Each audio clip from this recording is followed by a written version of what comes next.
while our team retake their positions, there's a fellow sitting down the back I want to acknowledge. Roy, would you like to come up here and sit in that pew for a second? This is not in the agenda. But now I'm not sure whether this man's going to come before you in the next term at all, but he's going to depart the mortal coil of his position in December. Roy, look, while we got you here, and just in case you're not here between now and December for no good reason or good reason, I think it's appropriate for us to acknowledge you. Yes. I'm sure this will be done in many and varied other places where we will do that. But yesterday I had the pleasure of being toured around the War Memorial Museum to Te Awe, which is the base for the Māori artefacts and also the Pacific artefacts developing sector. And it's extraordinary. The museum is truly a museum of world-class standard and something for us to be really proud of. And Roy, your leadership there as a director and beside the board has been superb. So we just want to take this opportunity outside of the agenda, but amongst the family to say, man, you've done a good job. Everyone put your hands together for Roy. Yeah.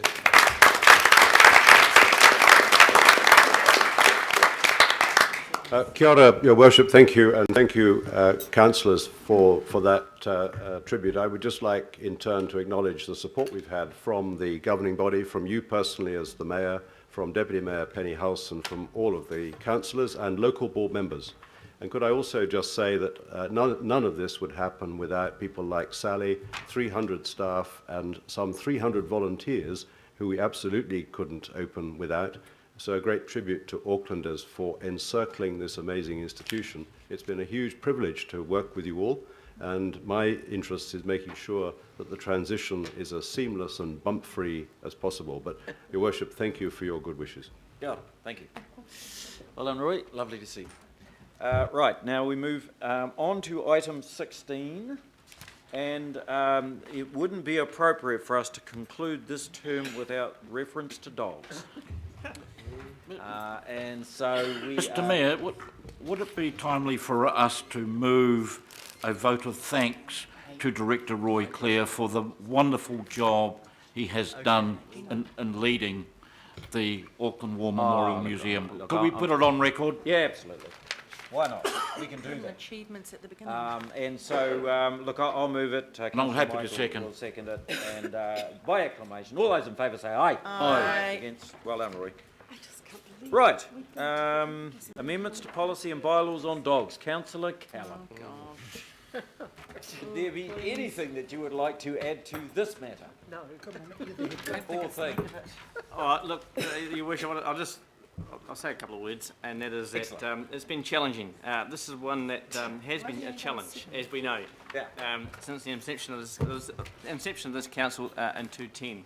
And as we know, rightly so, when we gathered over there in the AATS Square, when we had 10,000 plus submissions to the dog policy, and that was quite hair-raising. But we have come a long way since then. Heckle raising. Yep. Tackle raising. We have come a long way since then, to say, and this My hairline hasn't been the same since then. But look, a way forward today is adopting the amendments we have before us from the 7 local boards. But on saying that, there is going to be some confusion across the region.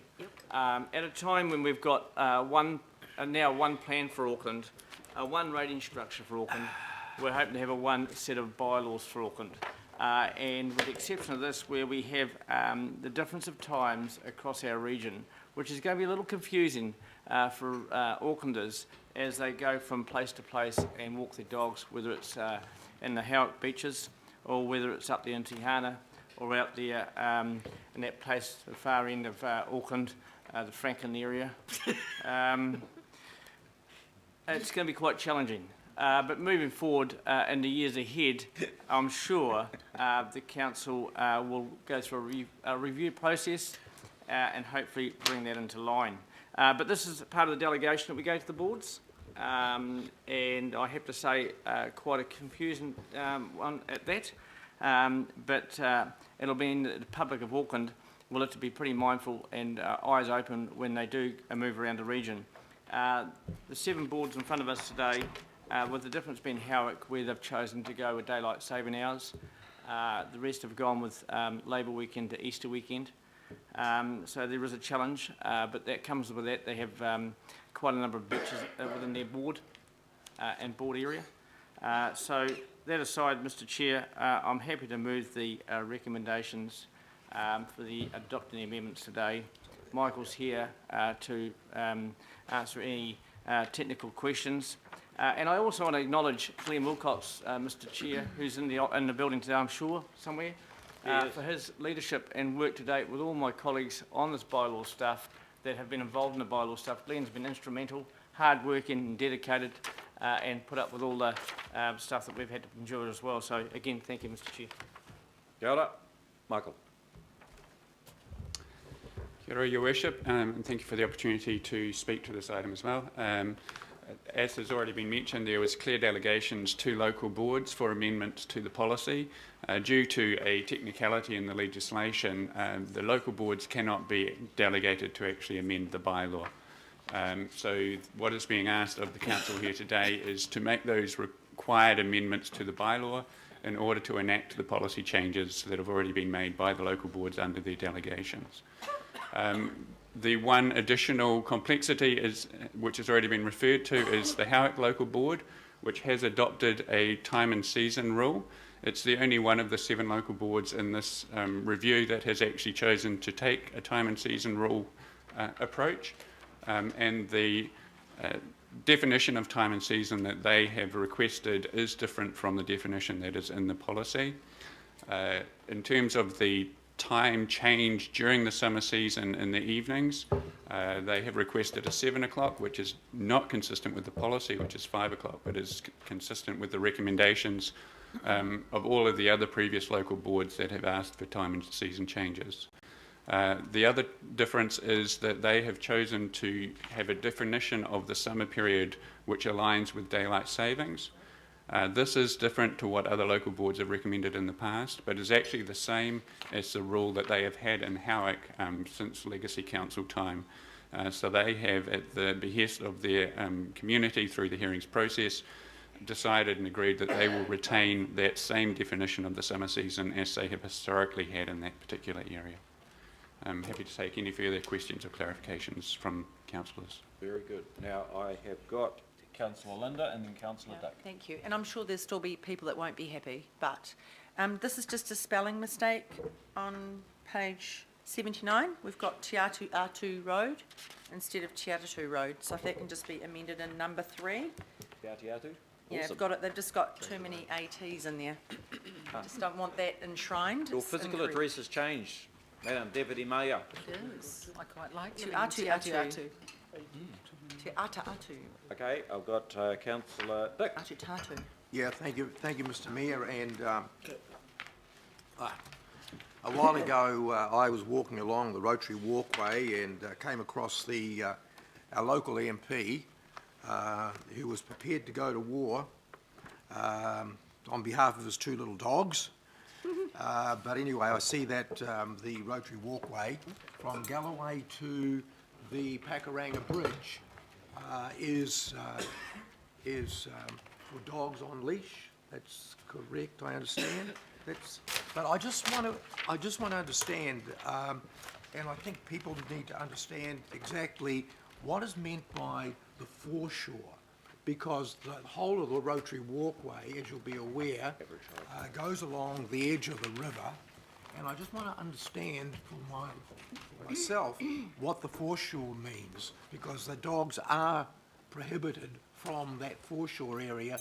So where does the Rotary Walkway, I suppose, end, and where does the foreshore begin? Through the chair. The definition of foreshore is effectively the wet area that where the high tide comes up to. So that's, if it gets wet, that's the foreshore. We had to make a distinction between that and the beach, whereas the rotary walkway itself is basically, if it's permanently dry, or the grass area, that's part of the rotary walkway in those areas, and that was just a way of trying to make it clear. Yeah, okay, right. Thanks very much. Very good. Councillor Bell. Thank you, Mr Mayor. Just a question around signage and notifying people about the rules. Because a lot of the signage is legacy and a lot of it's pretty archaic these days. So has the team got the new signage ready to go up for the summer season? Yes, signage has been one of the complexities that we've had in the past, and we have been looking at ways that we can actually simplify signage by having signage that is more specific to the site rather than general signage that is trying to describe a whole area. The other aspect around that is that a number of the local boards in this particular round have chosen that their implementation date will be delayed through to June of next year rather than being Labour weekend or this summer, which means that we do have more time operationally to actually implement the signage more effectively than what has been done in the past. So how is that going to impact upon actually implementation of the bylaw? So the rules will now be able to better align with when the signage is able to be installed so that they will be better matched. Okay, thank you. Good. Any other questions or comments? It's been moved by Councillor Cull. Is there a seconder? A bill from the far-flung borders of Franklin. Right, move that. All those in favour say aye. Aye. Against? All right. Now, councillors, look, some of you have been diving in and out of the coffee bar, so what I think we'll do is have a 5-minute pit stop. We've got, we're going into the unitary plan and then valedictory, so I suspect a little bit more while longer. So why don't we have a break? Councillor Wayne needs it.